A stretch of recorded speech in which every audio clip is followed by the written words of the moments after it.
Canada is most happiest country of the world, but if you went to Canada today, you might be shocked that it is full of crisis and problems.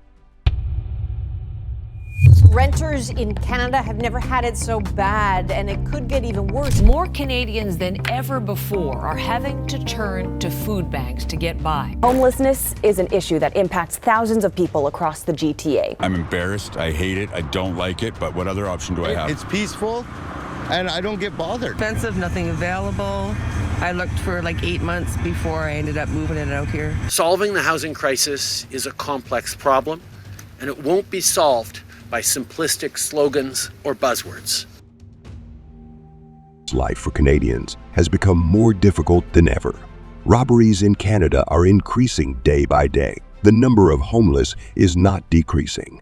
Grocery bill is double. Average Canadian family to pay $400 more for groceries next year. Food prices will rise between 1.5 to 3.5%. Housing costs have been on the rise for years in Canada, with the national average home price sitting at roughly $650,000 in October 2023. Canadians are also facing increased pressure from rental costs, as well as mortgage costs as interest rates climb. The government, for its part, agrees that the situation is dire. In today's video, we will cover the reasons behind the dark truth of Canadian economy crisis.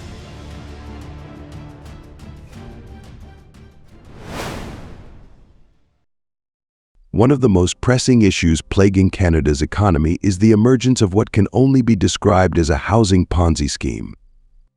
This phenomenon, characterized by speculative investment in real estate, has led to soaring housing prices, widening wealth inequality, and systemic economic instability. It began in the aftermath of the 2008 global financial crisis, when Canada's housing market emerged relatively unscathed compared to its counterparts in the United States and Europe. As central banks slashed interest rates to stimulate economic growth, Canada followed suit, making mortgages cheaper and fueling a surge in housing demand.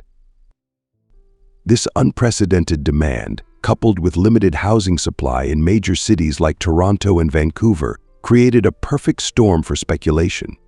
Investors flocked to the real estate market, driving up prices at an alarming rate and creating the illusion of ever-increasing returns. In recent years, the housing Ponzi scheme has only intensified, fueled by record low interest rates, lax lending standards, and foreign investment. House prices in major cities have skyrocketed, far outpacing wage growth and pushing homeownership further out of reach for many Canadians. The consequences of this housing mania are far-reaching. Not only has it exacerbated wealth inequality and social unrest, but it has also distorted the broader economy.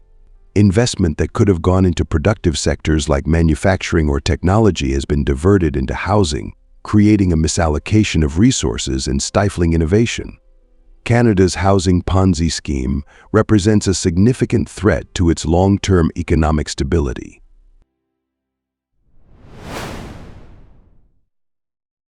Food prices will rise in 2019, according to the report from researchers at the University of Guelph and Dalhousie University.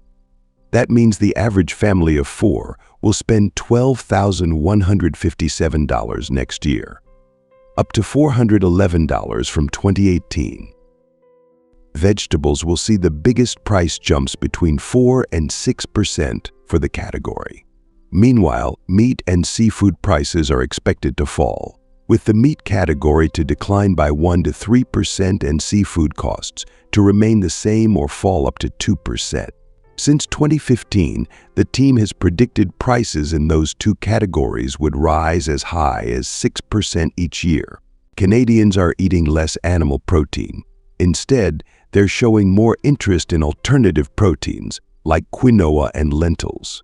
The plant-based protein trend is evident in recent manufacturer and restaurant moves as well. All goods are priced in double. For comparison, the price advanced about 3.5% from December 2012 to 2013.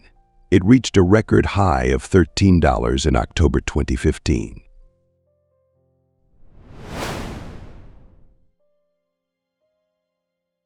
The most foundational aspect of Canada's economy lies in its rich abundance of natural resources. From the vast forests of British Columbia to the oil sands of Alberta, Canada's wealth has long been tied to the land. This resource-driven economy traces its roots back to the early days of colonization when fur trading was the primary economic activity. As European settlers ventured further into the Canadian wilderness, they discovered a land teeming with valuable resources, laying the groundwork for centuries of economic development. The exploitation of Canada's natural bounty fueled its economic growth, attracting waves of immigrants seeking prosperity in the New World. Logging, fishing, and mining became pillars of the Canadian economy, providing livelihoods for countless families and driving the nation's expansion westward. With each passing decade, Canada's resource wealth grew, cementing its status as an economic powerhouse on the world stage. In recent years, the effects of climate change have added another layer of complexity to Canada's resource-dependent economy. Melting ice caps, changing weather patterns, and increased frequency of natural disasters pose significant challenges to industries like forestry, agriculture, and energy production. The need to transition to more sustainable practices has become increasingly urgent, but the path forward is fraught with obstacles.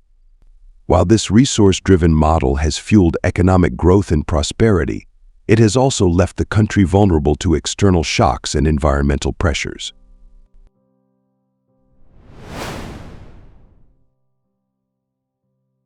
Canada's healthcare system, once a source of national pride, now faces unprecedented strain due to a combination of factors including population growth, an aging population, and systemic challenges exacerbated by the COVID-19 pandemic. As demand for healthcare services continues to rise, Canada's ability to deliver timely and quality care is increasingly being called into question. One of the primary challenges facing Canada's healthcare system is the shortage of healthcare workers. This shortage is driven by several factors, including an aging workforce, low retention rates, and limited capacity to train new healthcare professionals. The result is increased wait times for medical appointments and procedures, particularly in areas with high population growth. The COVID-19 pandemic has further highlighted the vulnerabilities of Canada's healthcare system, exposing gaps in preparedness and response. Shortages of critical supplies, overwhelmed hospitals, and frontline healthcare workers facing burnout have underscored the need for systemic reforms to ensure the resilience and sustainability of the healthcare system in the face of future crises.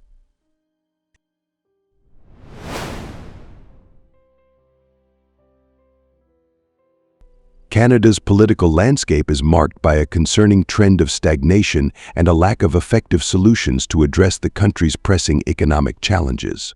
Despite growing public concern and mounting evidence of systemic issues, political leaders have struggled to enact meaningful reforms or chart a clear path forward. Moreover, Canada's political leaders have been criticized for prioritizing short-term political gains over the country's long-term economic interests, rather than implementing bold, visionary policies to address structural issues like housing affordability, productivity growth, and healthcare sustainability. Politicians often resort to incremental changes or symbolic gestures that fail to address the root causes of these problems. Another factor contributing to political stagnation is a lack of political will to confront powerful vested interests and entrenched lobbying groups. Industries that benefit from the status quo, such as real estate developers, pharmaceutical companies, and resource extraction firms, wield significant influence over government decision-making, making it difficult to enact reforms that may be perceived as threatening their interests. The result of this political stagnation is a sense of frustration and disillusionment among the Canadian public, who increasingly feel that their elected representatives are out of touch with their concerns and priorities. Surveys consistently show declining levels of trust in government institutions and a growing sense of alienation from the political process.